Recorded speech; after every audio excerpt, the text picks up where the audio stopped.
Salam budaya, salam kreativitas, salam inovasi.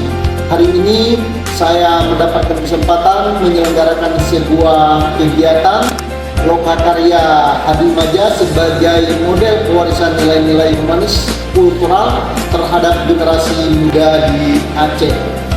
Program ini merupakan rangkaian dari kegiatan Festival Hadimaja yang didanai oleh Kementerian Kebudayaan melalui program pengelolaan dana abadi kebudayaan Dana Indonesiana yang sekarang namanya Indonesia Raya.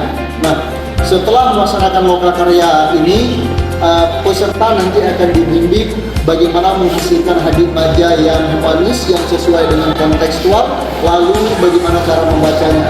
Untuk itu sudah dihadirkan narasumber yang kompeten pada bidangnya. Ada narasumber akademisi, seorang profesor dari Universitas Syakuala, juga ada narasumber praktisi, seorang kolektor hadimaja. Saya berharap kegiatan ini mendapatkan manfaat bagi seluruh generasi muda, karena kegiatan ini nantinya akan juga kita sosialisasikan dalam bentuk yang lebih luas melalui media sosial. Sampai bertemu dalam event kebudayaan lainnya. Salam budaya.